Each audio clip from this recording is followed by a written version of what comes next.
ప్రభువైన యేసుక్రీస్తు నామములో మీ అందరికీ హృదయపూర్వకమైన వందనాలు తెలియజేస్తున్నాను. ఈరోజు బైబిల్ గ్రంథంలో నుండి మనం యెషయా గ్రంథాన్ని చూడబోతా ఉన్నాం. యెషయా గ్రంథాన్ని మనం ధ్యానం చేసేటప్పుడు మొదటగా మీకు నేను చెప్పేది ఏంటి అనంటే, నేను చేసే ఈ వీడియోలు బైబిల్ మీరు చదివినప్పుడు మరింతగా మీకు అర్థం కావాలని, అంతే. నేను చెప్పేది మొత్తం ఉన్నట్టుగా బైబిల్లో విషయాలు తప్ప నేను కొత్తవి కూడా ఏం చెప్పడం లేదు, ఎక్స్ప్లెయిన్ కూడా చేయడం లేదు. జస్ట్ మీకు అర్థమయ్యడానికి కొంచెం బ్యాక్గ్రౌండ్ అందిస్తూ ఉన్నాను తప్ప వేరే ఏం లేదు. కాబట్టి గ్రంథం చదివి ఈ వీడియో వినండి, లేదా ఈ వీడియో విన్న తర్వాత గ్రంథం చదవండి. మీరు కూడా రాసుకోండి, ఏంటి ఈ అధ్యాయంలో బైబిల్ ఏం చెప్తుంది, ఏంటి వచనాలు, ఏంటి అర్థాలు, ఇవన్నీ మీరు వర్క్ చేస్తే తప్ప ఊరికే ఏదో పుస్తకం అన్ని పుస్తకాల్లాగా చదివితే అర్థమైపోద్ది అయితే కుదరదు.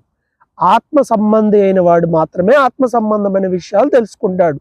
ప్రకృతి సంబంధం అయిన వాడికి ఈ అర్థం కావు.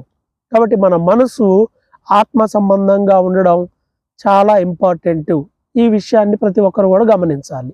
సో ఇక్కడ ఈ యెషయా గ్రంథం కాలాన్ని మనం చూసినట్లయితే, ఇది ఉజ్జియా, యోతాము, అహాజు, హిజ్కియా అనే యూదారాజులు యెరూషలేమును పరిపాలన చేస్తున్న టైంలో దేవుడు అనేక మంది ప్రవక్తలను పంపించాడు ఈ రాజులందరికీ కూడా ఉపదేశం చేయడానికి. ఆ క్రమంలో వచ్చినటువంటి ప్రవక్తయే యెషయా ప్రవక్త.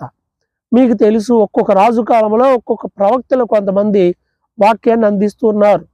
సౌలు దావీదు కాలంలో సమూయేలు ఉన్నాడు. ఆ తర్వాత కాలంలో రెహబాము కాలంలో, యెరోబాము కాలంలో అహియా ప్రవక్త ఉన్నాడు. ఆ తర్వాత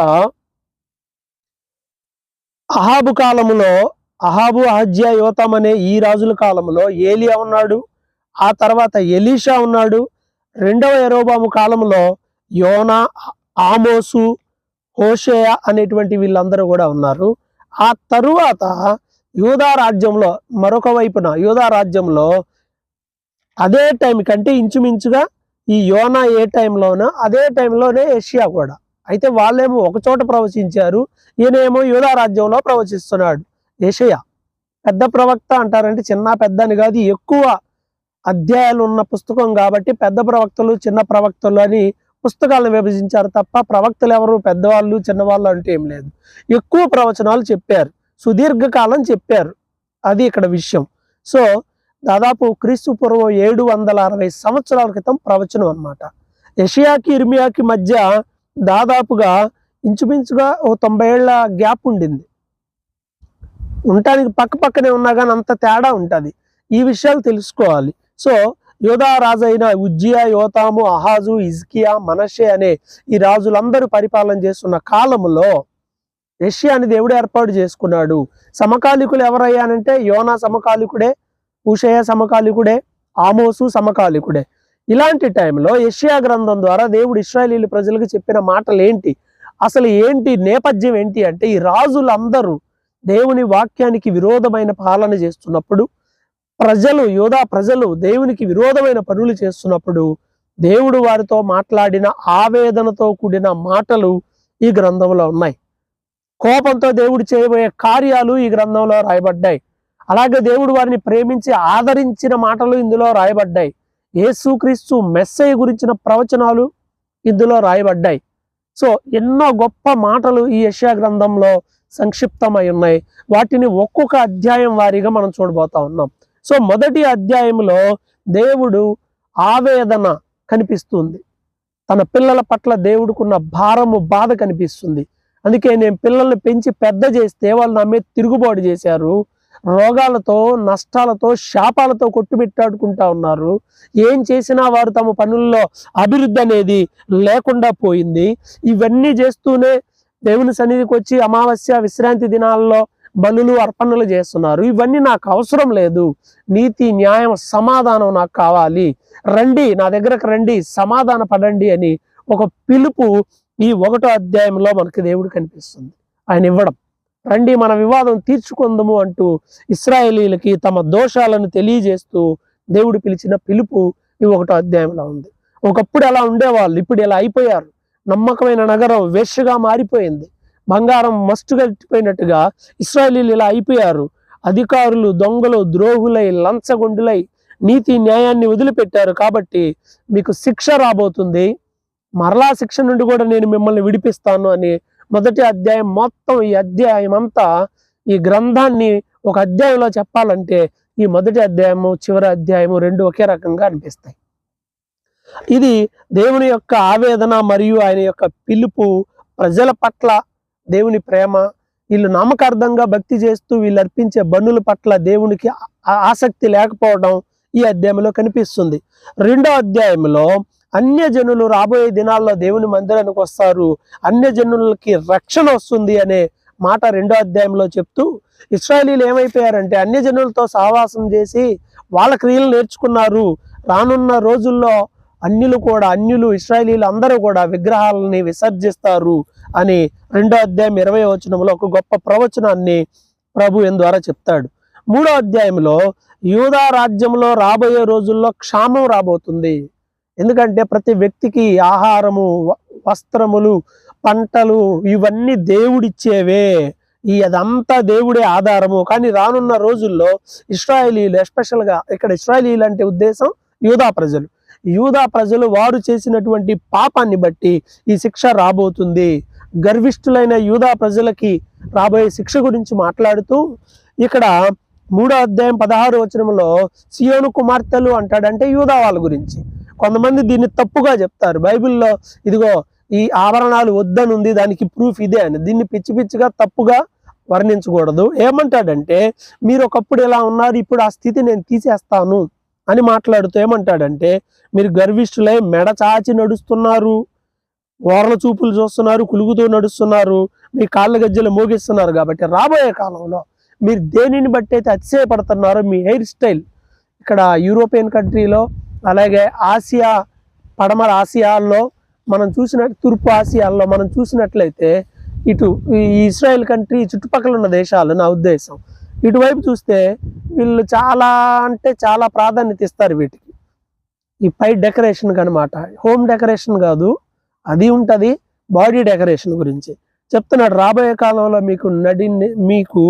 మీ నడినెత్తి బోడి చేస్తాను అంటే ఏంటి, మీకు వెంట్రుకలు లేకుండా చేస్తాను, మీ మానం బయలుపరచబడుతుంది, మీ గళ్ళు అని ఇప్పుడు ఈ పట్టీలు గజ్జలు వేసుకొని తిరుగుతున్నారుగా అవి పోతాయి, మీ సూర్యబింబ భూషణాలు, చంద్రవంక భూషణాలు, కర్ణభూషణాలు, కడియాలు, ముసుగులు, కాళ్ళ గొలుసులు, వడ్డానాలు, రక్షారేకులు, ఉంగరాలు, ముక్కు కమ్మలు, ఉత్తరీయాలు అంటే స్పెషల్ క్లాత్స్ అన్నమాట. ఇవన్నీ చేతి అద్దాలు, ఈ శాలువాలు, ఈ స్ప్రేలు, ఈ నడికట్టు, ఈ అల్లిన జడలు, ప్రశస్తమైన ఈ వస్త్రాలు ఇవన్నీ తీసేస్తాను అన్నాడు. అంటే ఇవన్నీ వాళ్ళకు ఉన్నాయని.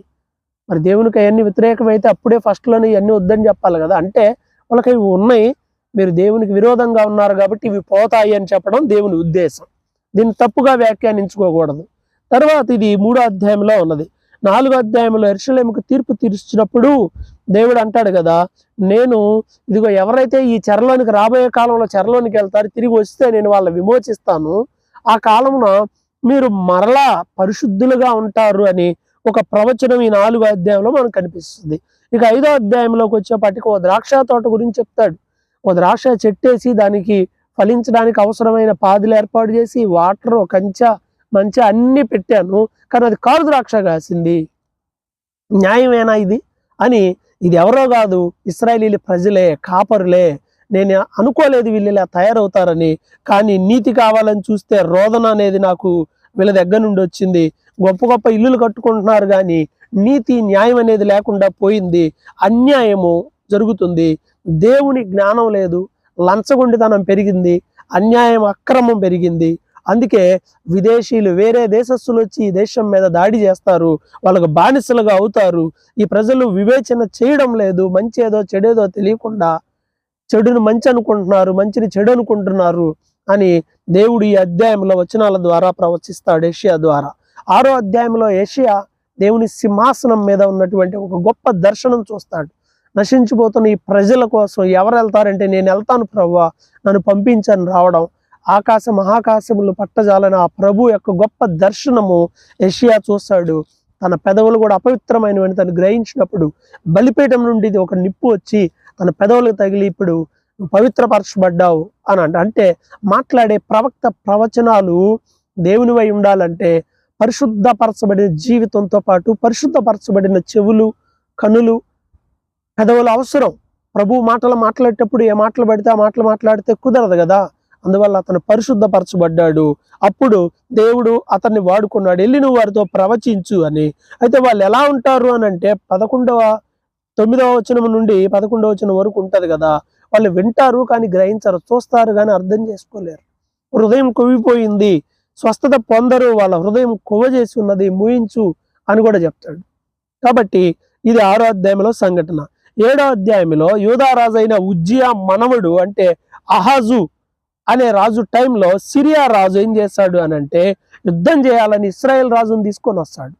యుద్ధం చేసే సమయంలో ఈ విషయం వాళ్ళకి తెలిసి యూదా ప్రజలు చాలా అంటే చాలా బాధపడతారు. దేవుని సన్నిధికి వాళ్ళు వెళ్ళి ప్రార్థన కూడా చేయరు. కానీ దేవుడే దావీదుకి ఇచ్చిన వాగ్దానాన్ని బట్టి మీరు భయపడిన అవసరం లేదు, నా సేవకుడికి నేను ఇచ్చిన వాగ్దానాన్ని బట్టి యెరూషలేమును నేను కాపాడుతాను, దీని మీద ఎవడు జయమొందడు నా ఇష్టం లేకుండా అని చెప్పి దేవుడు ఒక ప్రవచనం యెషయా ద్వారా అహాజు రాజుకి పంపిస్తాడు. అన్నట్టుగానే ఆ రాజు దండయాత్ర చేయకుండా ఆగిపోతాడు.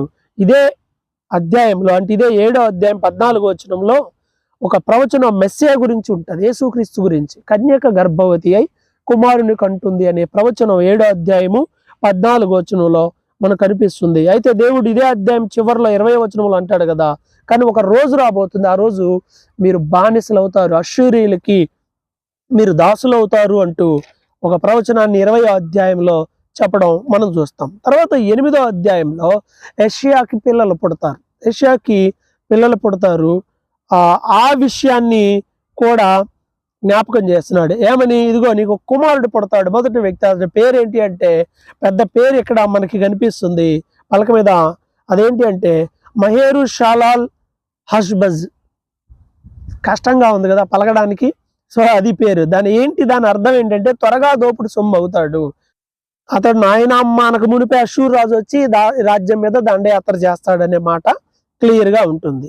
ఏంటి అంటే మెల్లగా పారే షిలోహు నీళ్లు కాదనుకొని ఎక్కడికో వెళ్ళి పరిగెత్తి ఆ నీళ్ళకి వెళ్ళిపోయారంటే ఏంటి అని అంటే మీరు పరిశుద్ధులైన దేవుణ్ణి ఆశ్రయించకుండా మిగతా రాజులను ఆశ్రయిస్తున్నారు కాబట్టి మీకు ఈ నష్టం, నాశనం.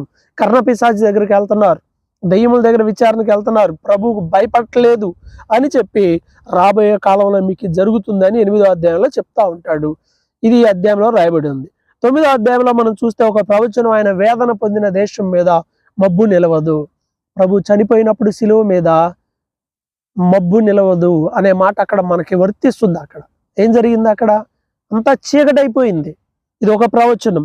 ఆ తర్వాత అంత్యకాలం గురించిన ప్రవచనాల్లో చీకటిలో నడిచే జనులు గొప్ప వెలుగును చూస్తారు, మరణఛాయ గల నివాసులు గొప్ప వెలుగు. అంటే ఇది కూడా యేసుక్రీస్తు ప్రవచనం అని చెప్తున్నప్పుడు మత్తయి సువార్తల 4వ అధ్యాయంలో మనకు కనిపిస్తుంది కదా, చీకట్లో కూర్చున్న ప్రజలు గొప్ప వెలుగు చూచిరి అనే ప్రవచనం అని. అది ఈ ప్రవచనమే 9వ అధ్యాయంలో ఉంది. అది యేసు ప్రభు జీవితంలో నెరవేర్చబడింది. తర్వాత 6వ వచనంలో 9వ అధ్యాయంలో ఎన్ని యేసుక్రీస్తు గురించిన ప్రవచనాలు. ఎలా అనగా మనం శిశువు పుట్టును, కుమారుడు అనుగ్రహింపబడిన అది ఇక్కడ ఉంది.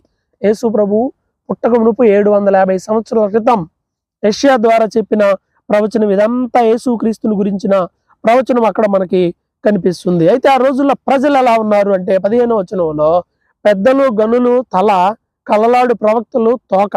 ఈ నాయకులు త్రోవ తప్పిస్తున్నారు, ప్రజలను తోవ తప్పించే చెడ్డవారిగా ఉన్నారు. అగ్నికి కట్టెలు కాలినట్టుగా ఈ జనాలు కాలిపోతున్నారు. వాళ్ళ పరిస్థితి అలా ఉంది అని 9వ అధ్యాయంలో వాళ్ళ పరిస్థితి చెప్తాడు. 10వ అధ్యాయంలో అష్షూరీయుల గురించి రాయబడి ఉంటుంది. ఈ అష్షూరు ప్రజలు ఏం చేస్తున్నారు అని అంటే గర్వంగా ఉన్నారు. దేవుడు వీరి గర్వాన్ని అణిచివేస్తాను అని చెప్తున్నాడు. అష్షూరు గర్వం ఏంటి అంటే అష్షూరు రాజు అనుకున్నాడు, నేను అన్ని రాజ్యాలను జయించాను, వీళ్ళదే ఉంది, వీళ్ళ సంగతి కూడా తేలుస్తాను, యెరూషలేములో ఏముంది అంటే గర్వించాడు. ఇది నా కష్టం, ఇది నా ప్రయాస ఇది అనుకున్నాడు. దేవుడిచ్చాడు అనుకోవట్లా. చాలా మంది కూడా అంతే అనుకుంటారు, ఇది నా శక్తి సామర్థ్యం వల్ల చేశానని. కాదు, దేవుడు మనకిస్తే తప్ప ఏది జరగదు. కాబట్టి అష్షూరు ఏమనుకున్నాడు ఆ రాజు అని అంటే వీళ్ళందరూ నేను మిగతా దేవతలకు చేసినట్టు వీళ్ళకి కూడా చేస్తాను, నేను నా యుద్ధ నైపుణ్యం వల్ల వీళ్ళని ఓడించాను అనుకుంటున్నాడు. వాళ్ళ గర్వాన్ని అణిచివేస్తాను అని చెప్పి చెప్తున్నాడు. ఆ తర్వాత శిక్ష అయిపోయిన తర్వాత యూదా ప్రజలను కూడా విమోచిస్తాను అని 20-21 వచనాల్లో చెప్తాడు. ఇప్పుడు నీతి లేదు కానీ అప్పుడు నీతి ఉంటుంది, నేను విమోచిస్తాను అని చెప్పి ప్రభు ఇశ్రాయేలీల పక్షాన ఉంటాను అని చెప్పి 10వ అధ్యాయంలో చెప్తాడు. మీరు వివరంగా చదవాలి. 11వ అధ్యాయంలో 1000 సంవత్సరాల పాలన గురించి రాయబడి ఉంటుంది. తోడేలు గొర్రెపిల్ల కలిసి ఉండటం, సింహము గడ్డి తినడం, నాగుపాము ఉన్న పుట్ట మీద కూడా పాలు తాగే పిల్లోడు ఉన్నా కూడా అది ఏ హాని చేయకపోవడం, అంటే దేవుని యొక్క పాలన ఎలా ఉండబోతుంది అనేది రానున్న కాలంలో ఈ 11వ అధ్యాయంలో మనకు కనిపిస్తుంది. అలాగే ఈ చెరకాలంలో ఇశ్రాయేలీలు వెళ్ళిపోతారు కదా, బూదిగంతముల వరకు వెళ్ళిపోయిన వాళ్ళందరూ నేను సమకూర్చి పోగు చేస్తాను అని 12వ అధ్యాయంలో 11వ అధ్యాయము 12వ వచనంలో ప్రభు మాట్లాడతాడు. ఇక 12వ అధ్యాయానికి వచ్చేపాటికి ఇశ్రాయేలీలు విమోచింపబడిన తర్వాత వాళ్ళు వచ్చి చక్కగా ప్రభువుని స్తుతిస్తూ ఒక పాట పాడతారు. అది 12వ అధ్యాయంలో ఆ పాట ఒక 6 వచనాల్లో రాయబడి ఉంటుంది. అలాగే 13వ అధ్యాయంలో బబులోను గురించి ప్రభు ప్రవక్త ద్వారా తెలియజేస్తున్నాడు. బబులోను గురించి దేవుని తీర్పులు అమలు చేయడానికి దేవుడు ఒక వ్యక్తిని వాడుకుంటున్నాడు. అదే బబులోన్ అంటే ఇప్పుడు ఇరాక్, ప్రజెంట్ ఇరాక్ అన్నమాట. ఈ నెబుకద్నెజరు వీళ్ళంతా అక్కడ నుండి వచ్చిన వాళ్ళే. సో ఈ బబులోను దేశాన్ని పాలిస్తున్న రాజుకి దేవుడు తానే అధికారం ఇచ్చి వారిని చెరలోని తీసుకువెళ్ళడానికి పంపించాడు అనే విషయము మనకు 13వ అధ్యాయంలో కనిపిస్తుంది. 14లో ఈ చెరలోనికి వెళ్ళిపోయిన తర్వాత వాళ్ళు మరలా తిరిగి వస్తారు. కానీ ఈ చెరలో ఉన్నప్పుడు ఈ బబులోను రాజులు ఎవరైతే ఉన్నారో వాళ్ళు ఇశ్రాయేలీయులు చాలా బాధ పెడతారు. అంటే ఇదంతా జరగబోయేది బాధ పెడతారు. వాళ్ళని దేవుడు బాధిస్తాడు. మీకు అధికారం ఉంది కదా, ఇష్టానుసారంగా బాధిస్తే కుదరదు, మీరు వాళ్ళని బాధించారు కాబట్టి నేను మిమ్మల్ని బాధిస్తాను అని వాళ్ళకి దేవుడు ఇవ్వబోయే శిక్ష గురించి 3వ అధ్యాయంలో ఉంటది. అలాగే ఈ 14వ అధ్యాయం 12వ వచనంలో సాతాను గురించిన ప్రవచనాలు, అంటే జరిగినవి ప్రవచన రూపంగా ఉంటాయి. తేజో నక్షత్రమా, నేను దేవుడితో సమానంగా ఉందాని అనుకుంటావు, పడిపోయావు కదా. ఈ సాతాను లూసిఫర్ గురించిన మాటలు ఇక్కడ బైబిల్లో మొదటిసారిగా మనకి కనిపిస్తాయి. అలాగే ఫిలిస్తీయా అనే దేశం గురించి 29వ వచనంలో ప్రవచనం అనేది మనకు కనిపిస్తుంది. ఇది 14వ అధ్యాయం. ఇక 15వ అధ్యాయానికి వచ్చేపాటికి మోయాబు దేశం గురించి, మోయాబుకు రాబోయే శిక్ష గురించి దేవుడు 15వ అధ్యాయంలో తెలియజేస్తాడు. 16వ అధ్యాయంలో మోయాబీల గర్వం వల్ల వాళ్ళకి శిక్ష రాబోతుందనే విషయం, ఎందుకు రాబోతుందనే విషయం అనేది అక్కడ దేవుడు వాళ్ళకి తీర్చబోయే తీర్పు గురించి 16వ అధ్యాయంలో క్లియర్గా రాయబడి ఉంటుంది. ఇక 17వ అధ్యాయంలో దమస్కు అనే రాజ్యం గురించి, మోయాబు అంటే తెలుసు కదా, ఇది లోతు సంతానం వల్ల, తన బిడ్డల వల్ల వచ్చిన సంతానం, ఆ సంతానం మోయాబీలు. అలాగే ఇక్కడ దమస్కు ఎవరిది అంటే ఇశ్రాయేల్ రాజ్యం కాదు ఇది. దమస్కు అనేది సిరియా రాజ్యం. సిరియా రాజ్యాన్ని గురించి కూడా దేవోక్తి ఉంటుంది. దీని ప్రభావం క్షీణించిపోతుంది, ఎందుకంటే దేవుణ్ణి మర్చిపోయారు కాబట్టి అనే విషయము ఇక్కడ మనకి కనిపిస్తుంది. ఇది 17వ అధ్యాయం. 18వ అధ్యాయంలో కూషు నది అవతల ఉన్నటువంటి దేశం గురించి, ఎత్తైన ప్రజలు, నునుపైన చర్మం కలిగినటువంటి ప్రజలు, ఎత్తైన ప్రజలు అంటే బాగా హైట్గా ఉంటారు, సాఫ్ట్గా ఉంటారు, ఆ దేశం గురించిన ప్రవచనం. 19వ అధ్యాయంలో ఐగుప్తు దేశాన్ని గురించిన ప్రవచనం. రాబోయే కాలంలో ఐగుప్తుకి ఏమవుతుంది, ఐగుప్తులో ఉన్న విగ్రహారాధన, మంత్రాలు, తంత్రాలు ఇవన్నీ అయిపోయి మీ జ్ఞానులంతా నశించిపోతారు అనేటువంటి విషయం కూడా ఐగుప్తు దేశంలో జరగబోయే వాటన్నిటిని, ఐగుప్తుల కర్ణపిశాచులు, జ్ఞానులు ఇవన్నీ ఉంటారు కదా, వాటన్నిటి గురించి క్లియర్. రాబోయే రోజుల్లో మీకు ఇవన్నీ నాశనం అయిపోతాయి, ఐగుప్తులో కూడా దేవుణ్ణి ఎరిగే ప్రజలు ఉంటారు అని, ఐగుప్త శూరియులను కూడా ఆశీర్వదిస్తానని 19వ అధ్యాయం చివరిలో ప్రభువు మాట్లాడతాడు. తర్వాత 20వ అధ్యాయంలో చూస్తే యెషయాతో చెప్తాడు కదా, 20వ అధ్యాయంలో ఇదిగో ఒక విషయం ఉంటుంది. అష్షూరు రాజు ఏం చేస్తాడంటే అష్టోదు అనేటువంటి వారితో యుద్ధం చేస్తాడు. ఆ టైంలో యెషయాతో అంటాడు కదా, నువ్వు నీ పాదాలకి జోళ్ళు లేకుండా నడు అంటాడు. ఇలా నడుస్తూ ఉన్నప్పుడు అప్పుడు ఇదిగో నువ్వు 3 సంవత్సరాలు ఈ పై వస్త్రం లేకుండా, చెప్పులు లేకుండా నడిచావు. అలాగనే రానున్న కాలంలో ఐగుప్తు గురించి, కూషు గురించి ఇదంతా సూచన. రానున్న కాలంలో ప్రజలు ఎలానే అయిపోతారు, నువ్వు ఎలా అయితే ఇవి లేకుండా నడుస్తున్నావో వాళ్ళు ఇలాంటి దీనమైన పరిస్థితికి వెళ్తారు అనే విషయం వాళ్ళకి తెలియజేయమని చెప్తాడు. తర్వాత 21వ అధ్యాయంలో అడవి దేశము అరేబియా గురించి ఇక్కడ కొన్ని ప్రవచనాలు ఈ అధ్యాయంలో మనకి 21వ అధ్యాయంలో మనకు కనిపిస్తూ ఉంటాయి. 22వ అధ్యాయంలో దర్శనపు లోయ గురించి ఇక్కడ ఉంటుంది. ఈ ప్రజలు ఎలా ఉన్నారంటే అల్లరితో నుండి కేకలు వేసే ప్రజలని, చనిపోయే సమయం వచ్చినా కానీ ఇక రేపు చచ్చిపోదాం కాబట్టి తిందాం పదా అని విందు చేసుకున్నారని 13వ అధ్యాయంలో. అంటే ఆ ప్రజలు ఆ విధంగా ఉన్నారు. ముందే సమాధులు రెడీ చేసుకుంటున్నారు, ఇదిగో నేను చనిపోతే దీంట్లో అని. ఇలాంటి ప్రజల గురించి ఈ అధ్యాయంలో ఉంటుంది. ఇదే 22వ అధ్యాయంలో మనం చూస్తే 22వ వచనంలో దావీదు ఇంటి తలపు అధికారం అంతా తన భుజాల మీద ఉంచుతాను, నేను ఓపెన్ చేస్తే ఎవరు తెరవలేరు, ఇశ్రాయేలీయుల ప్రజలను నేను స్థిరపరుస్తాను అనే మాట ఇక్కడ ఈ అధ్యాయంలో మనకు కనిపిస్తుంది. ఇది ఒక ఆదరణ ప్రవచనం యూదులకి. ఇక 23వ అధ్యాయంలో తూరు అనే దేశం గురించి మాట్లాడతాడు. తూరు అనేది బాగా జరుగుతుంది, ఓడర్ ఇవ్వగలిగిన ప్రాంతాలు ఇవంతా, ఓడల ద్వారా ప్రయాణం బాగా జరుగుతుంది. ఆ దేశంలో యొక్క వ్యాపారం దెబ్బతినబోతుంది, అలాగే రాబోయే నష్టం గురించి దేవుడు మాట్లాడతాడు. తర్షీషు ఓడల గురించి, సముద్రపు వ్యాపారం గురించి, 70 సంవత్సరాలు రాబోయే శిక్ష గురించి, మొట్టమొదటిసారిగా 70 సంవత్సరాలు యెరూషలేముకి శిక్ష రాబోతుంది అనే విషయాన్ని యెషయా ద్వారా ఈ గ్రంథంలోనే 23వ అధ్యాయం 15వ వచనంలో మొదటిసారిగా తెలియజేస్తాడు. 70 సంవత్సరాల శిక్ష వస్తుంది అని. ఇక 24వ అధ్యాయంలోకి వచ్చేప్పటికి దేశంలో క్షామం ఉంటుంది, యూదులకి క్షామం వస్తుంది, కొత్త ద్రాక్షారసం ఉండదు, పంటలు సరిగా పండవు, అంత నష్టం జరుగుతుంది అనే మాట 24వ అధ్యాయంలో ఉంటుంది. 25వ అధ్యాయంలో దేవుడు ఎంత గొప్పవాడు, ఒకప్పుడు ఇశ్రాయేలీయుల ప్రజలకి దేవుడు ఎలా సాయం చేసి ఐగుప్తు నుండి తీసుకొచ్చాడు, అయితే వీళ్ళు దేవుణ్ణి మర్చిపోయారనే విషయం, ఆయన తీర్పులు కూడా ఇందులో ఉంటాయి. మెస్సయ్యను గురించి, యేసుక్రీస్తు గురించి ప్రవచనం ఒకటి ఉంటుంది, అది 8వ అధ్యాయంలో. మరణము ఎన్నడూ ఉండకుండా మరణమును ఆయన మింగివేశాడంటే ప్రభు పునరుద్ధానుడు అవుతాడు అనే ప్రవచనం ఇక్కడ మనకి క్లియర్గా కనిపిస్తుంది.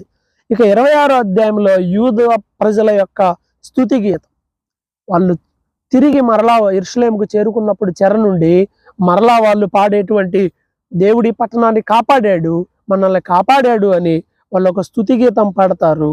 అది ఈ అధ్యాయంలో మనకి కనిపిస్తుంది. ఇక 27వ అధ్యాయంలో మరలా ద్రాక్ష తోట గురించి రాయబడింది. ఒక మనోహరమైన ద్రాక్ష తోట ఉండింది అని మరలా 27వ అధ్యాయంలో 3వ వచనంలో ఆ ద్రాక్ష తోటకి నేను కాపు కాస్తాను అంటే ఎవరు కాదు, యూదా ప్రజలే, నేను మిమ్మల్ని కాపాడుతాను, అయితే మీరు నాతో సమాధాన పడాలి, మీ ఆలోచనలు సరిగా లేవు, మీ క్రియలు సరిగా లేవు, మీరు పాపంతో ఉన్నారు, వాటిని విడిచిపెట్టండి, నేను మిమ్మల్ని కాపాడుతాను అనేటువంటి రూల్ కూడా 27వ అధ్యాయంలో మనకు కనిపిస్తుంది. 28వ అధ్యాయంలో ఈ ఎఫ్రాయిము ప్రజల గురించి ఇశ్రాయేలును ఉద్దేశించే మాట్లాడుతూ ఉంటాడు. మీరు త్రాగుబోతులుగా ఉన్నారు, మద్యం తాగి సోలిపోతా ఉన్నారు, యాజకులు అలా ఉన్నారు, కాబట్టి దేవుని వాక్యం చదవండి, కొంత ఇచ్చట కొంత అచ్చట మనకు దొరుకుతుంది, మీరు అవి చేయడం లేదు, మేము మరణంతో నిబంధన చేసుకున్నాం అని అంటున్నారు, కానీ సియోన్లో స్థిరమైన పునాది రాయి అనే మాట 16లో ఇక్కడే మనకు కనిపిస్తుంది.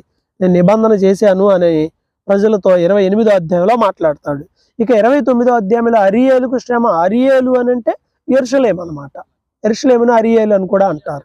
సో సంవత్సరం వెంట సంవత్సరం జరగనివ్వండి, పండుగలు వస్తూ ఉంటాయి పోతా ఉంటాయి, అయితే ఇదిగో హఠాత్తుగా మీకు నష్టం రాష్ట్రము రాబోతూ ఉంది. మీ ఎలా ఉన్నారు 29:13లో వీళ్ళు నోటి మాటతో ప్రభు దగ్గరికి వస్తున్నారు కానీ హృదయం దేవునికి దూరంగా ఉంది. అందువల్ల దేవుడు అంటున్నాడు కదా, మీ హృదయం దూరంగా ఉంది, నోటి మాటలతో దగ్గరకు వస్తున్నారు, మీరు దేవునితోనే వాదిస్తున్నారు, మీకు శిక్ష రాబోతుందని 29లో అంటాడు.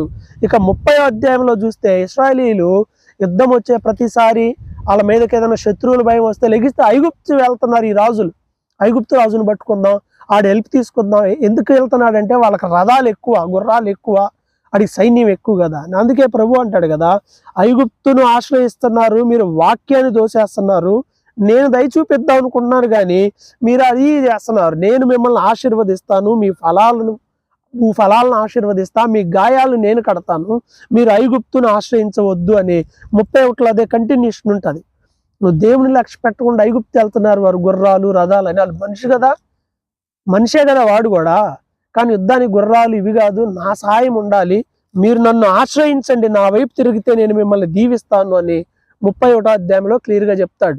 ఇక 32వ అధ్యాయంలోకి వచ్చేపాటికి దేవుని గురించి కాని మాటలు మాట్లాడుతున్నారు, అన్యాయం చేస్తున్నారు, మోసం చేస్తున్నారు, మీ ఇష్టం వచ్చినట్టుగా ఉంటున్నారు, కాబట్టి మీకు నష్టం జరుగుతుంది అనే విషయాన్ని వాళ్ళకి తెలియజేస్తాడు.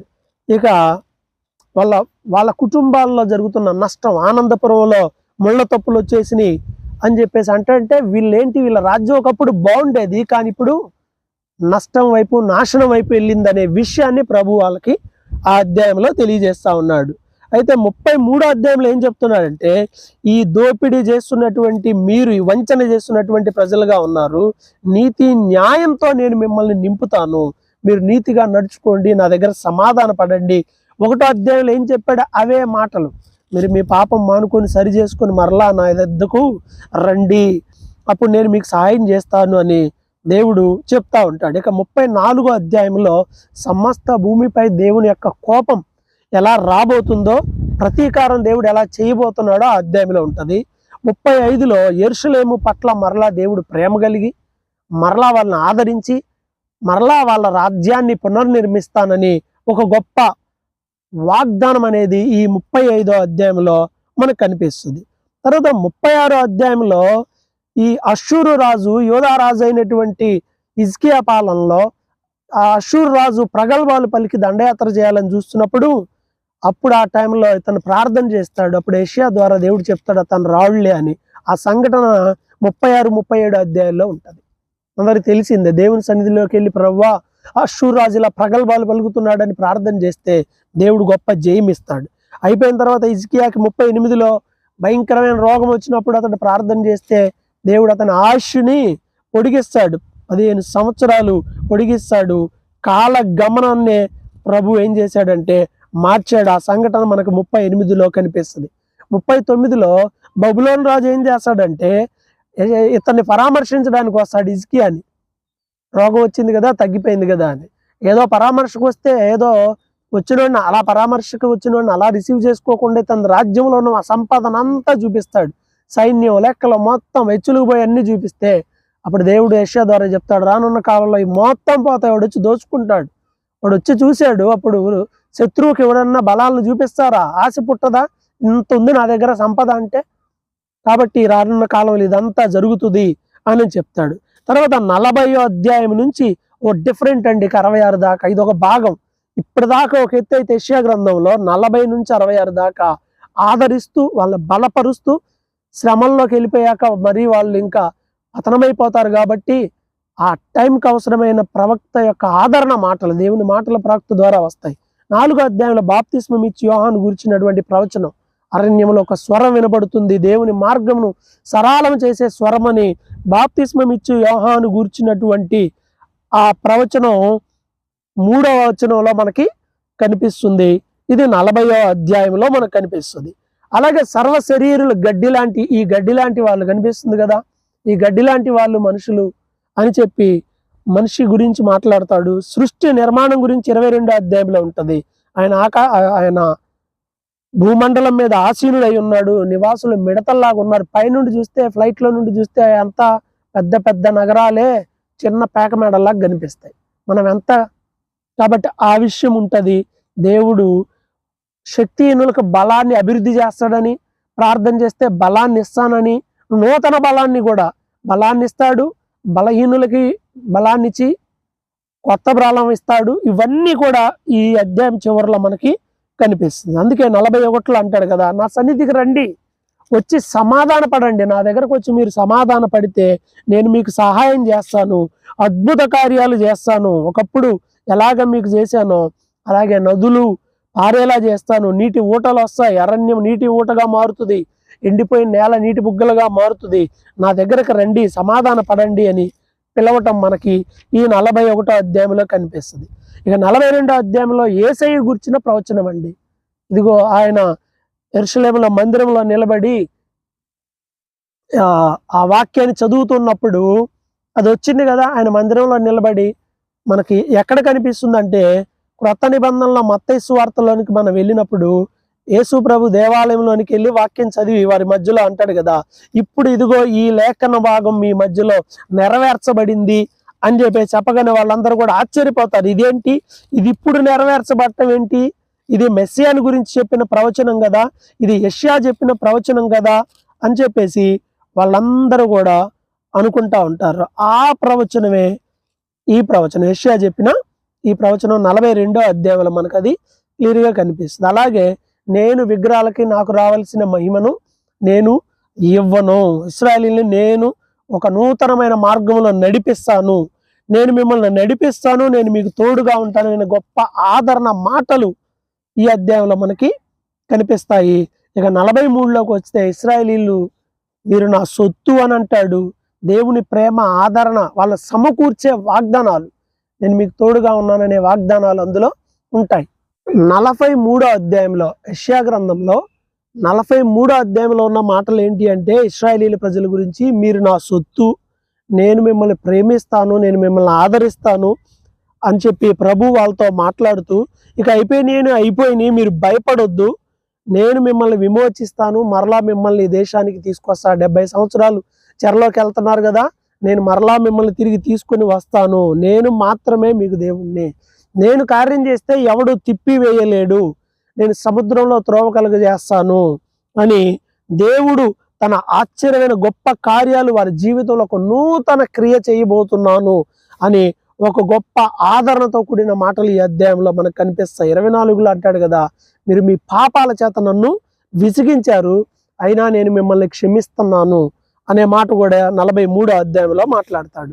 ఇక 44వ అధ్యాయంలోనికి వచ్చేపాటికి, నేను గర్భంలో ఉండగానే నిన్ను రూపించాను, నేను నీకు సహాయం చేస్తాను, నేను నీకు సహాయం చేస్తాను అంటున్నాడు.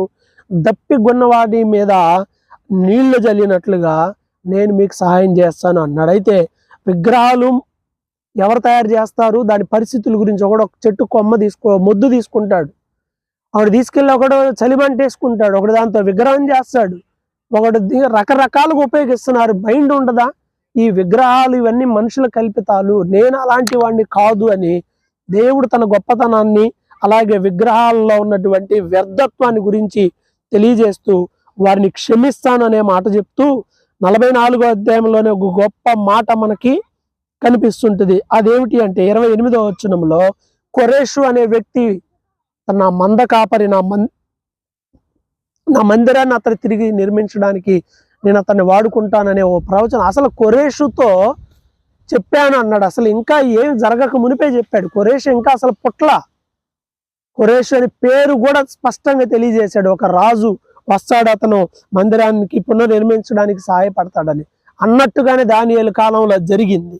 కాబట్టి ఎంత గొప్ప దేవుని మాటలో చూడండి. అలాగే 45వ అధ్యాయంలో, కొరేషుకు నేను మార్గాన్ని సరళం చేస్తా, రాజులందరిని ఒప్పిస్తా అని చెప్పాడు. అలాగే ఆయన్ని ప్రేరేపిస్తానని చెప్పాడు. అలాగే 45:18లో నిరాకారముగా ఉన్న ఈ సృష్టిని ఏం చేశాడు, దేవుడు నివాస స్థలంగా మార్చాడు. ఇది దేవుని యొక్క గొప్ప శక్తి.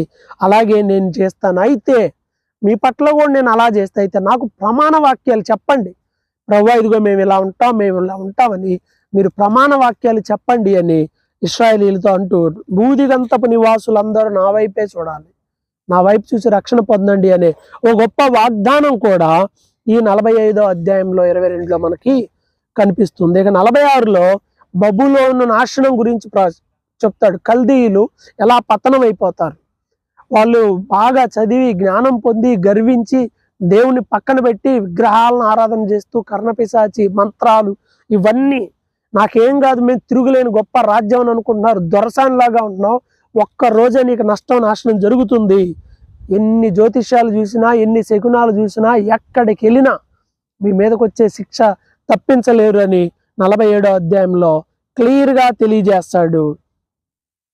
అలాగే 48వ అధ్యాయంలో మనం చూసినట్లయితే, అవిధేయులైన యూదా ప్రజలు అవిధేయులైపోయి ఉన్నారు, మీరు ఎప్పుడు తిరిగి వస్తారా, నేను మీకోసం ఎదురు చూస్తా ఉన్నాను, అయితే మీరు ఎలా ఉన్నారంటే, అక్కడ 4వ వచనంలో, నువ్వు మూర్ఖుడు అని, నీ మెడ ఇనుప నరం, మెడ అంటే ఇనుప నరం, నరం మామూలుగా ఎటంటే వస్తుంది నరం, ఇనుమట, ఇనుము ఎలా ఉంగుతుంది, కొలిమిలోకి వెళ్తే తప్ప, మెడ ఇనుప నరం లాగుంది, నీ నుదురు ఇత్తడదని నాకు తెలుసు, విగ్రహ సంబంధమైన వాటి వైపు వెళ్ళిపోయి అపనమ్మకస్తుడు అయిపోయారు మీరు ప్రజలు, కాబట్టి నేను మిమ్మల్ని శిక్షిస్తాను, అయితే నేను మరలా తిరిగి మిమ్మల్ని తీసుకొని వస్తాను, నడవలసిన త్రోవలో నడిపిస్తా, మీకు ఉపదేశం చేస్తాను, మిమ్మల్ని విమోచిస్తానని ఈ 48వ అధ్యాయంలో తెలియజేస్తాడు.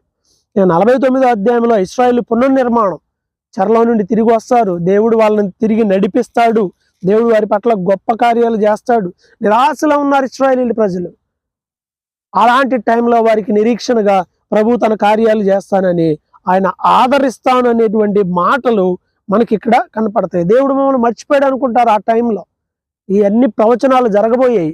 చెరలోకి వెళ్ళిపోయినప్పుడు వాళ్ళు అనుకుంటారు. అందుకే ప్రభు అన్నాడు కదా, ఓ దేవుడు మమ్మల్ని మర్చిపోయాడులే, ఇక ఏముందిలే అని అనుకుంటారు.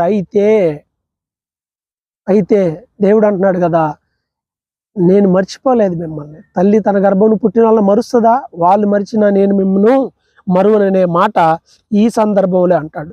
నేను మిమ్మల్ని పోషిస్తా రాజుల ద్వారా, నేను మిమ్మల్ని పోషిస్తాను, మిమ్మల్ని నడిపిస్తాను, మీ పిల్లల్ని నేను సంరక్షిస్తాను, నా కృప మిమ్మల్ని ఎప్పుడు విడిచిపెట్టదు అని ప్రభు మాట్లాడిన మాటలు ఈ అధ్యాయంలో మనకు కనిపిస్తాయి. అలాగే 50వ అధ్యాయంలో మనం చూస్తే, ఎందుకు మరి మీరు ఇలా అయిపోయారంటే దీనికి కారణం మీ పాపాల వల్లే మీరు ఇలా అయిపోయారు అని చెప్తాడు. 50వ అధ్యాయం 6వ వచనంలో యేసుక్రీస్తు గురించిన ప్రవచనం ఉంటుంది. కొట్టు వారికి వీపును అప్పగిచ్చావు, తల వెంట్రుకలు పెరుగు వారికి చెంపలు అప్పగిచ్చావు, ఉమ్ము వేయి వారికి, అవమానింపబడే వారికి ఆయన బాడీ అప్పగిచ్చేసుకున్నాడు. ఇది యేసయ్యను గురించిన ప్రవచనం. అది నెరవేర్చబడింది ఆయన శిలువ మరణానికి ముందు. ఇక 51లో ఇశ్రాయేలీయులకు తెలియజేస్తున్నాడు, యూదులకి. ఆలోచించండి, అబ్రహాం ఒంటరిగా ఉన్నప్పుడు పిలవలేదా? శారా పిల్లలు లేని టైంలో నేను ఆమె గర్భమును తెరిచి నేను ఆమెను ఆశీర్వదించి ఇంతమంది అయ్యేటట్టు చేశాను. నేను చేయగలను ఏదైనా. నేను మిమ్మల్ని మరలా తిరిగి బాగు చేస్తాను. పాడైపోయిన మీ స్థితిని నేను మరలా మారుస్తా. చీకట్లో ఉన్న మీ బ్రతుకులో వెలుగు తెస్తా. మనుషులు పెట్టే నిందలకి మాటలకి మీరు భయపడొద్దు. సృష్టికర్తనైన నేను మిమ్మల్ని మరిచిపోను, నేను మిమ్మల్ని కాపాడుతాను అనే ఆదరణ మాటలు 51లో కనిపిస్తాయి. 52లో కూడా సియోను యెరూషలేము గురించి మాట్లాడుతున్నాడు. నువ్వు లే, బలము ధరించుకో. మీరు ఊరకనే అమ్మబడ్డారు కదా, ఊరకనే అమ్మబడ్డారు, అలాగనే ఊరకనే తిరిగి వచ్చేసేస్తారు. వ్యర్థమైన వాటిని మీరు ఆచరించారు కాబట్టి అదంతా అయింది. ఇప్పుడు నేను మిమ్మల్ని విమోచిస్తాను, మిమ్మల్ని విడిపిస్తాను అని ఒక గొప్ప ఆదరణతో కూడిన ప్రేమ కలిగిన మాటలు ఈ 52వ అధ్యాయంలో చెప్తాడు. ఐగుప్తు నుండి, అష్షూరు నుండి నేను మిమ్మల్ని మరలా విడిపిస్తాను, మీరు మరలా తిరిగి యూదా దేశంలో నివసిస్తారు అని 52వ అధ్యాయంలో క్లియర్గా 4వ వచనంలో ప్రభు వాళ్ళకి చెప్తాడు, తిరిగి వస్తారు అనే విషయం. ఇక 53వ అధ్యాయం అంతా యేసు శిలువ మరణాన్ని గురించినటువంటి గొప్ప ప్రవచనం. ప్రతి వ్యక్తి చదవాలి. యెషయా 53లో యేసు ప్రభు యొక్క మరణం గురించి, ఆదరణ గురించి రాయబడినటువంటి మాటలు మనకి ఇక్కడ క్లియర్గా కనిపిస్తాయి. యేసు ప్రభు యొక్క మరణం, ఎలాగా ఆయన స్వరూపాన్ని కోల్పోయాడు, మన వ్యసనాలు ఆయన మీద పడ్డాయి, మనకు రావాల్సిన శిక్ష ఆయన ఎలా క్లియర్గా భరించాడు ఇక్కడ క్లియర్గా రాయబడింది. మన వ్యసనాలు ఆయన భరించాడు, మన దుఃఖము, నష్టం, నాశనం, మనకు రావాల్సినవన్నీ మనం తప్పిపోయాం. మన అతిక్రమ క్రియలు బట్టి ఆయన గాయపరచబడ్డాడు, మనకు రావాల్సిన శిక్ష ఆయన పొందాడు. చనిపోయాక ఆయన ఒక ధనవంతుడి సమాధిలో ఉంచబడతాడు, ఆయన తిరిగి లెగుస్తాడు. ఆయన పిలాతు ఎదుట ఏ మాట మాట్లాడకుండా మౌనంగా ఉంటాడు. అందరి ఎదుట తిరిగి లేచి ఆయన అవిధేయులైన వారి కొరకు విజ్ఞాపన చేస్తాడు. ఇదంతా యేసయ్య శిలువ మరణ పునరుద్ధానములు గురించినటువంటి ఒక గొప్ప ప్రవచనంతో కూడిన అధ్యాయం. ఇక 54లో ఇశ్రాయేలీయులు మరలా తిరిగి వచ్చిన తర్వాత అభివృద్ధి పొందుతారు, మరలా వాళ్ళందరూ ఒక రాజ్యంగా ఉంటారని, దేవుని విడువని కృప, పర్వతములు తొలగిపోయిన, మెట్టలు తత్తరిల్లిన నా కృప నిన్ను విడిచిపోదు అంటే 54:10లో జాలితో కూడిన మాటల ఆయన చెప్తాడు. 17లో నీకు విరోధముగా రూపింపబడిన ఏ ఆయుధం వర్ధిల్లదని కూడా చెప్తాడు. ఇలా ఇది 54. ఇక 55లో మీరు రండి, మరలా నా దగ్గరకు రండి, మీ దుష్ట తలంపులు, దుష్ట మార్గాలు విడిచిపెట్టి నా దగ్గరకు రండి, నేను మీద జాలి పడతాను, మిమ్మల్ని ఆశీర్వదిస్తాను అని ప్రభు 55లో అంటాడు.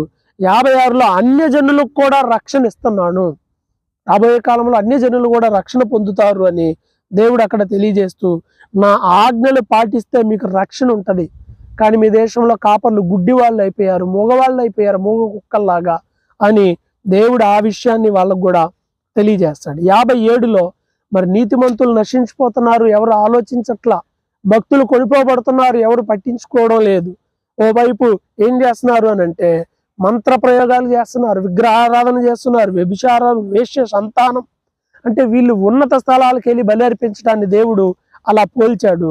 ఇవన్నీ కరెక్ట్ కాదు, విగ్రహాలు నమ్ముకుంటే ప్రయోజనం ఏముండదు, నన్ను నమ్ముకొని నన్ను ఆశ్రయిస్తే మీకు మేలు జరుగుతుంది అని దేవుడి అధ్యాయంలో తెలియజేస్తాడు. 15-16 వచనాల్లో వినయంగా ఉంటే నలిగిన మనసు ప్రాణం కలిగిన వారిని, వినయం దీన మనసు ఉంటే వారిని ఉజ్జీవింపజేస్తానని కూడా మాట్లాడటం ఈ అధ్యాయంలో మనకు కనిపిస్తుంది.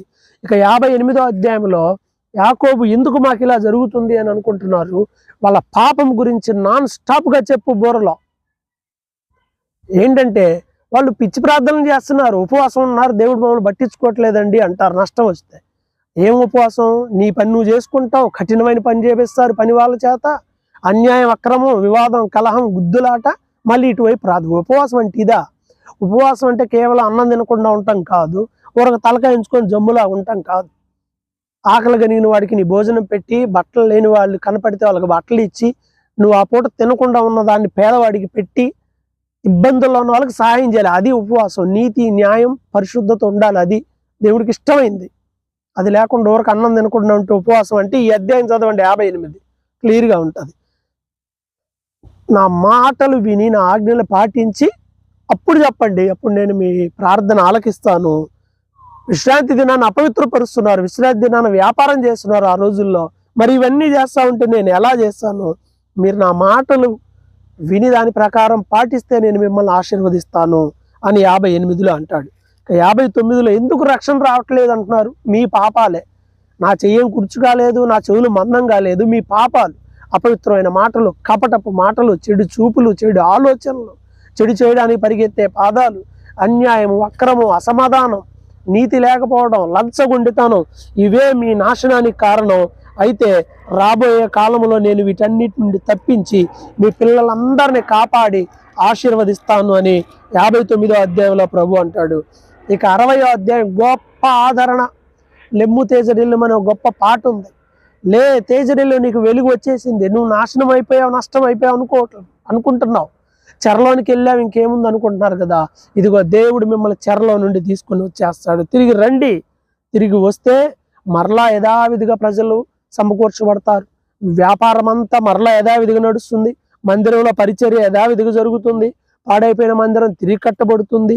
దేవుడు ప్రేమిస్తాడు. నీతి, సమాధానం ఉంటుంది. ప్రజలు వృద్ధి చెందుతారు. మీరు ఆశీర్వదించబడతారు అనే మాట వెరీ క్లియర్గా ఈ అధ్యాయంలో మనకి 60లో కనిపిస్తుంది. ఇక 61వ అధ్యాయంలో ప్రభువు గురించిన ఒక గొప్ప ప్రవచనం కూడా ఉంది. చీకట్లో బంధించబడిన వారిని విడిపిస్తాడు. వీళ్ళని విడిపిస్తాడు. యేసు ప్రభు గురించిన ఒక ప్రవచనం మనకి. ప్రజలు నీతిగా ఉంటారు. రాబోయే కాలంలో మరలా ఈ పాడైపోయిన మరలా తిరిగి కట్టుకొని ప్రజలు సంతోషంగా, సమాధానంగా ఉంటారని ఈ అధ్యాయము తెలియజేస్తుంది. చూసిన వాళ్ళందరూ అవును, వీళ్ళ ప్రజలు, ఈయన యెహోవా ప్రజలు, వాళ్ళు పాపం చేసి నష్టపోయారు కానీ దేవుడు వారిని మరలా సమకూర్చాడని అందరు చెప్పుకొని ఎలా చేస్తాను అంటాడు. అయితే ఎప్పుడు ఇది అంటే, నేను 62వ అధ్యాయంలో నేను మౌనంగా ఉండను, మీ పక్షాన కార్యం చేస్తాను, మీ పక్షాన యుద్ధము చేస్తాను, మీ పక్షముగా నేను నుండి మిమ్మల్ని మరలా చెరలో నుండి 70 సంవత్సరాల చెర నుంచి మరలా సియోనుకు తీసుకొని వస్తాను, మీరు విమోచింపబడిన ప్రజలు అవుతారు అని ఈ అధ్యాయంలో చెప్తాడు. ఇక 63లో ఇశ్రాయేలీల పక్షముగా దేవుడు యుద్ధం చేస్తానని, ఆయన మహా కనికరము వీళ్ళ మీద ఉంచుతానని చెప్పాడు. ఇశ్రాయేలీలు తిరుగుబాటు చేసిన ప్రజలు. అయితే వారి యొక్క ప్రార్థన, గొప్ప దీనమైన ప్రార్థన ఈ అధ్యాయంలో మనకి, ఈ 63వ అధ్యాయంలో చాలా వండర్ఫుల్ ప్రేయర్ అనేది మనకి కనిపిస్తుంది.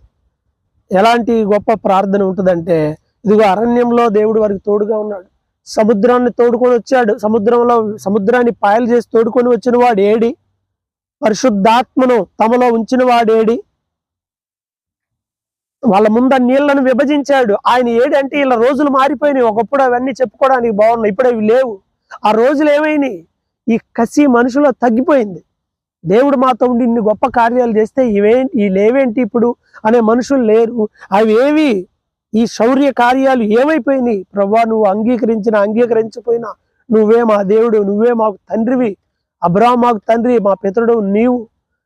అబ్రహాము వాళ్ళని భౌతికంగా వాళ్ళకి పితరుడు, కానీ నువ్వు మాకు తండ్రివి, మా దేవుడు నువ్వు అని ప్రభువు మీద వాళ్ళు ఆధారపడడం అనేటువంటి ఒక గొప్ప ప్రార్థన 63లో మనకు కనిపిస్తుంది. అలాగే 64 కూడా ప్రార్థన అదే కొనసాగుతుంది. మా నీతి క్రియలన్నీ మురికి గుడ్డలు లాంటివి, వ్యర్థమైన వాటిని మేము ఆశ్రయించాము అని ప్రజలు ప్రభువుకు ప్రార్థన చేయటము అనేది ఈ అధ్యాయంలో కనిపిస్తుంది. ఆయన కుమ్మరి లాంటి వాడు. కుమ్మరి తన చేతిలో ఉన్న మట్టితో ఏదైనా చేస్తాడు. అలాగే ప్రభు కూడా మనల్ని ఏదైనా చేయగలడు అనే ఒక గొప్ప మాటలు మందిరం గురించినటువంటి విజ్ఞాపన ఈ అధ్యాయంలో కనిపిస్తుంది. ఇక 65వ అధ్యాయంలో నన్ను వెతకని వారికి దొరుకుతాను అని అన్యజనుల రక్షణ గురించి, లోబడని ప్రజలకి ఎలా దినమంతా తన చేతులు చాపుతున్నాడో 2వ వచనంలో మనకి కనిపిస్తుంది ఈ 65వ అధ్యాయంలో. అయితే వీళ్ళు చేసిన కొన్ని పొరపాట్లు ఉన్నాయి. వీళ్ళు విగ్రహారాధన చేస్తూ వాక్యానికి విరోధంగా చేస్తున్నారు కదా, అవి ఉన్న ఇశ్రాయేలీలు చేసిన పాపాలు ఉన్నాయి. ఏం చేస్తున్నారు అని అంటే, దేవుని వదిలిపెట్టి 65వ అధ్యాయం 11, 12 వచనాల్లో గాదుకు బల్లని సిద్ధపరుస్తున్నారు. అంటే అదృష్ట దేవత, అదృష్ట దేవుడు అంట. అదృష్టానికి దేవత, అదృష్టానికి దేవుణ్ణి క్రియేట్ చేసుకొని ఆ దేవుడికి బలులు అర్పిస్తున్నారు దేవుణ్ణి వదిలిపెట్టి. దేవుడు దాని పట్ల కోపం పొందాడు. రాబోయే కాలంలో ఇవన్నీ ఏం ఉండవని చెప్తూ క్రొత్త భూమి, క్రొత్త ఆకాశం గురించి 17వ అధ్యాయంలో ప్రవచనం ఉంది.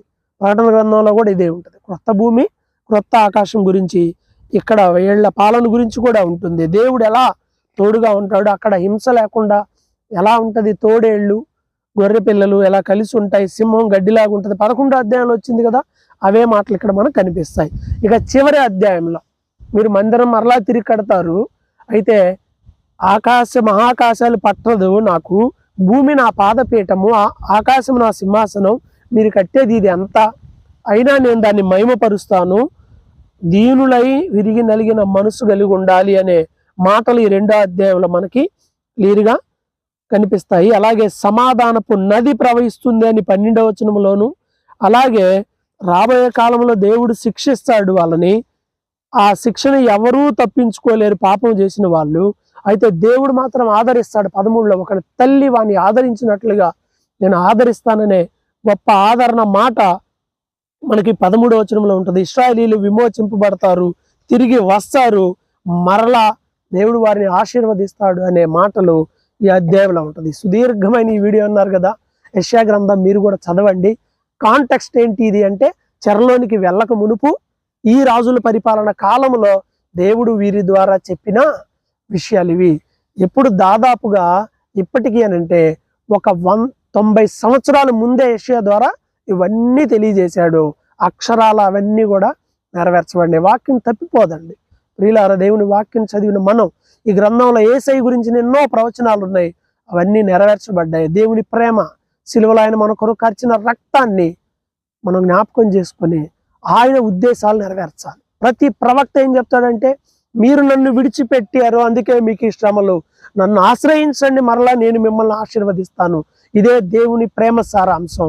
ఆయన ప్రేమను తెలుసుకుందాం, ఆయన వాక్యాన్ని తెలుసుకుందాం, ఆయనకి ఇష్టలుగా జీవించుదాం. ప్రభు మిమ్మల్ని ఆశీర్వదించును గాక. ఆమేన్.